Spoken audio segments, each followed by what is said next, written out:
മക്കൾക്ക് ഗെയിം കളിക്കാനൊരു പല കളികളും ആലോചിച്ചു നോക്കി ഒരെത്തും പിടി കിട്ടുന്നില്ല.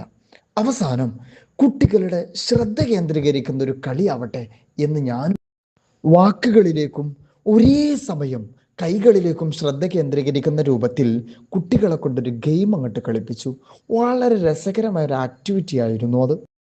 മൃഗങ്ങളെക്കുറിച്ചും അതുപോലെ പക്ഷികളെക്കുറിച്ചും ഒക്കെ പറഞ്ഞ് കളികൾ അങ്ങനെ മുന്നോട്ട് പോയി. പിന്നീട് അത് പഠന ശിബിര മേഖലകളിലൂടെ ചേക്കേറിക്കൊണ്ടിരുന്നു. ചെറിയൊരു അശ്രദ്ധ സംഭവിക്കുമ്പോഴേക്ക് ഒരാളുകൾ പിന്നിലേക്ക് പോയി തുടങ്ങി.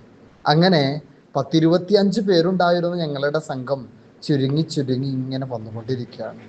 ശ്രദ്ധ കേന്ദ്രീകരിച്ച് വളരെ സൂക്ഷ്മമായി പരിശോധിക്കുന്ന കൂട്ടുകാർ, മക്കൾ അതിലൂടെ ഇങ്ങനെ വിജയിക്കാൻ എടുത്തുകൊണ്ടിരിക്കുക. ഓരോ ആളുകളും പോകുമ്പോഴുള്ള ആ ഒരു നിമിഷം കുട്ടികളെല്ലാവരും നന്നായിട്ട് എൻജോയ് ചെയ്തു. അതോടുകൂടെ തന്നെ നല്ല ശ്രദ്ധയും കേന്ദ്രീകരിച്ച് പഠിക്കാൻ തുടങ്ങി. അങ്ങനെ ശ്രദ്ധാലുക്കളായി എൻ്റെ മക്കൾ ഇങ്ങനെ മാറിക്കൊണ്ടിരിക്കുകയാണ്.